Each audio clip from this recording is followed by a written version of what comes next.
नमस्कार दोस्तों। आज 14 सितंबर है और आज के द हिंदू में क्या और क्यों पढ़ें इसे लेके हम फिर से हाजिर हैं। निपाह केसेस राइज टू 5 है ना। निपाह केस जो है कल हमने बताया था वो 5 बढ़ गया है, 5 तक हो गया है और 789 कॉन्टैक्ट कैप अंडर वॉच। 789 लोगों को जो इसके चपेट में या संपर्क में आए हैं उनको उसको निगरानी में रखा गया है। तो आपको मैंने कहा था कि आपको ये पढ़ना है कि निपाह जो वायरस है वो क्या है और उसके बाद उसमें थोड़ा सा निपाह के बारे में थोड़ा लिख लेना, बस उसके बाद ज़्यादा नहीं कुछ करना है। इसके बाद जो है अभी आपने सुना होगा कि स्पेशल सेशन लाने वाली है सरकार, विशेष सत्र है ना। संसद का विशेष सत्र, संसद का विशेष सत्र क्या होता है इसको आप सर्च करिएगा। और अभी जो निकल के आ रहा है कि 75 ईयर जो पार्लियामेंट की जर्नी है उसके बारे में यहाँ पे बिल लाएगी या कुछ चेंज करेगी। चीफ इलेक्शन कमीशन, प्रेस, इनके लिए कुछ बिल्स लाएंगी है ना। ये चीज़ें दिख रही है। 18 से 22 तक विशेष सेशन चलेगा, ठीक है। तो ये यहाँ पे दिया गया है तो आप इसको देख सकते हैं। साथ ही साथ हो सकता है कि Lok Sabha edition these the Lok Sabha will take up the advocate amendment bill 2023, the press and registration of periodical bill 2023 है ना। तो इस तरीके के हो सकता है कुछ ऐसे बिल भी ले आए सरकार जो आपको चौंका सकती है। जैसे मेरे जहाँ तक आशा है यूसीसी महिला आरक्षण बिल हो सकता है मे बी। और महिला आरक्षण बिल पे मैं इसलिए जोर दे रहा हूँ क्योंकि ये सरकार चौंकाने वाले निर्णय करती रही है।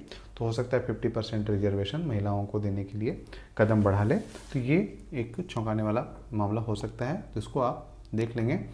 इसके बाद जो हमें पढ़ना है वो पेज नंबर 8 पे पढ़ें। पेज नंबर 8 पे क्या है? Unified approach. यूनिफाइड अप्रोच मतलब an integrated approach to health can prevent zoonotic spillover.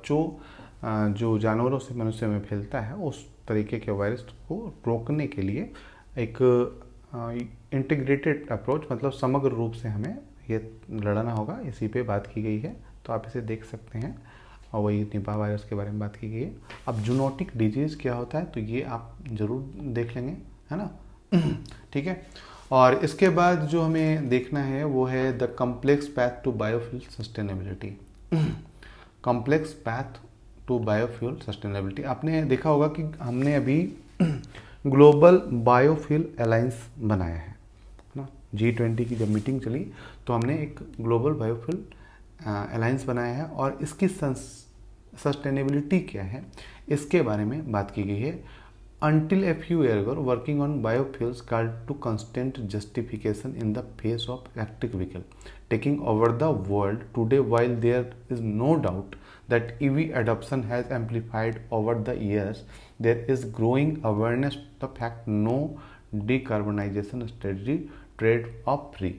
यहाँ पे एक चीज़ आप समझिए कि एक तुलना भी की गई है कि हम कुछ दिन पहले तक ये समझते थे कि बायोफ्यूल जो है बहुत ही अच्छा मामला माना जाएगा या बनेगा।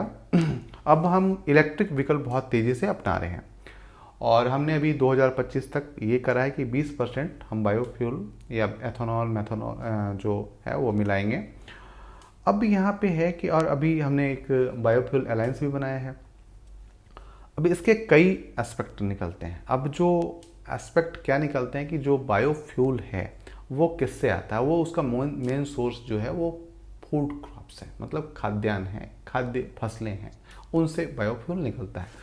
अभी हमने ये भी देखा कि अब जो ग्लोबल वार्मिंग हो रही है उसके कारण खाद्य सुरक्षा खतरे में पड़ रही है। अभी तुरंत पढ़ा हमने है ना। अब देखिए कि ग्लोबल वार्मिंग हो रही है तो खाद्य सुरक्षा, फूड सिक्योरिटी खतरे में पड़ रही है।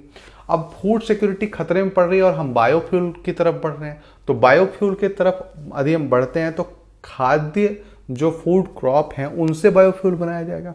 अब वो भी वहाँ पे यूज होने लगेगा तो खाद्य सिक्योरिटी तो छोड़िए, हमारे पास खाद्यान्न की कमी होने लगेगी। इस पे आपको थोड़ा सा सोचना है और इसको पढ़ते हुए मैंने जो बातें बताई उसको भी सोचना है, ठीक है। तो आप ये पढ़ लेंगे। इसके बाद है प्रोटेक्टिंग फ्लड प्लेन्स है ना, एक पेज नंबर 9 पे ही है। Protecting flood plain is the need of our है ना। जो फ्लड प्लेन है, बाढ़ क्षेत्र हैं, उनको प्रोटेक्ट करना एक अभी की नीड है और इसी पे बात की गई है। यदि इसको नीड मतलब फिर यहाँ पे वही मामला आ जाता है कि यदि ये नीड मतलब इसको हम रोक नहीं पाते हैं तो फूड ग्रेन संकट, खाद्यान्न संकट उत्पन्न हो सकता है। क्योंकि आप देखेंगे कि जो फ्लड है, बाढ़ का पानी है, वो पूरा का पूरा फसल बर्बाद कर देगा और इससे क्या होगा, हमारे पास जनसंख्या कम नहीं है, हम रसिया और यूक्रेन जैसे छोटी जनसंख्या वाले देश नहीं हैं, हमारे पास बड़ी जनसंख्या है जिसका पेट भरना एकदम से मिनिमम जो नीड है या बेसिक नीड है उसे पूरा करना सरकार का कर्तव्य है। और यदि हमने फ्लड प्लेन को रोका नहीं, प्रोटेक्ट नहीं किया तो ये पूरा बर्बाद हो जाएगा और जिससे उपज नहीं हो पाएगी और हम खाद्य संकट से जूझ सकते हैं। इसी पे पूरी बात की गई है, तो आप इसे देख लेंगे। इसके बाद जो है the deadliest and strongest earthquake in recorded history. अभी जो है लिबिया में आपने देखा, मोरक्को में अर्थक्वेक आया था और उसमें काफ़ी लोग मारे गए। और इसी पे एक बात की गई कि अभी तक जो सबसे खतरनाक भूकंप आया है वो कब आया है, तो हम लोग अभी एक देख पाएंगे 2010 में हैती में आया था और कितने लोग मारे गए थे, 3.16 लाख, मतलब 3,16,000। ये तो सरकारी आंकड़े होंगे और उससे ज़्यादा वो मैंने 2150 BC से अभी तक की बात की गई है। तो 525 ईस्वी में आया था, 115 ईस्वी में आया था, 1556 ईस्वी में आया था, 1976 में आया था और जो सबसे नज़दीक है वो हैती का है और अभी जो आया है मोरक्को में है। अभी यहाँ पे एक चीज़ और भी बताते हैं, इस क्षेत्र में जब भूकंप आए, इस क्षेत्र में यहाँ पे कम तीव्रता वाला भूकंप भी ज़्यादा जान माल की हानि पहुँचा सकता है, क्योंकि ये जो क्षेत्र है ये सघन जनसंख्या वाला क्षेत्र है, इंफ्रास्ट्रक्चर की कमी अभी है यहाँ पे, तो ये जो है बहुत ही नुकसान पहुँचा सकता है। बाकी आप एक बार देंगे इसको। इसके बाद जो हमें पढ़ना है analysing the global stock take report, है ना। What is the status of the place, मतलब G20 के जो स्टैक हैं वो पूरे वर्ल्ड में क्या है इस तरीके से, और ग्लोबल स्टॉक टेक रिपोर्ट क्या कहती है, इसको ग्लोबल स्टॉक रिपोर्ट क्यों कहते हैं, इस प्रकार की बात, मतलब क्या इससे निकल के आया, क्या स्टॉक है या क्या भागीदारी है, इसी पे बात की गई है कि हम बड़े बड़े वादे तो कर लेते हैं और उसके बाद हम उसको पूरा नहीं करते हैं। तो इस रिपोर्ट में क्या कहा गया है तो ये आपको देखना है, तो ये आप पढ़ लेंगे। इसके बाद जो है पेज नंबर 14 पे चलते हैं। ये पेज नंबर कौन सा था, 10 में है, तो 12, 13, 14 और पेज नंबर 14 पे हम इसके बाद है। पेज नंबर 14 पे आपने देखा होगा प्रेसिडेंट लॉन्च आयुष्मान भव हेल्थ कैंपेन, आपने कल ही पढ़ा कि ये जो लॉन्च किया जाएगा और आयुष्मान भव हेल्थ कैंपेन लॉन्च कर दिया गया, तो इसके बारे में 2-4 लाइन आप नोट डाउन कर लेंगे, है ना, बस बाकी कुछ नहीं करना है इसमें। इसके बाद जो अगली न्यूज़ है वो पढ़ना है, government will protect industry from use carbon law, ठीक है, पेज नंबर 16 पे। तो पेज नंबर 16 पे हमें देखना है government will protect industry from use carbon law. Carbon law का मतलब है कि जो कार्बन चीज़ों से मतलब जितना उत्सर्जन किया गया है, यदि यूरोप ने कार्बन लॉ लाया है और उसमें ये कहा गया कि यदि इसमें मात्रा लिखी होगी कि हमने इतने इस स्टील के उत्पादन में इतना कार्बन उत्सर्जन किया है, यदि इतना कार्बन उत्सर्जन किया है तो वो हमारे मानक के विरुद्ध होगा, तो यूरोप उसका आयात नहीं करेगा। और उसी पे गवर्नमेंट ने कहा है कि गवर्नमेंट प्रोटेक्ट करेगी इंडस्ट्री को और EU के कार्बन लॉ से, है ना, तो ये आप देख लेना है।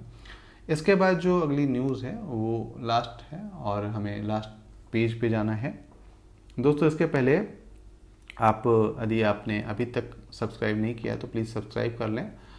जो Ian Wilmut leader of team that cloned Dolly the sheep dies at 79, जो पहली क्लोन हुई थी, भेड़ थी एक, है ना, और वो जो है अब वो मर गए हैं, मतलब उनकी उम्र हो गई थी तो मृत्यु को प्राप्त हुआ है। 79 साल की उम्र में उन्होंने अंतिम सांस ली है।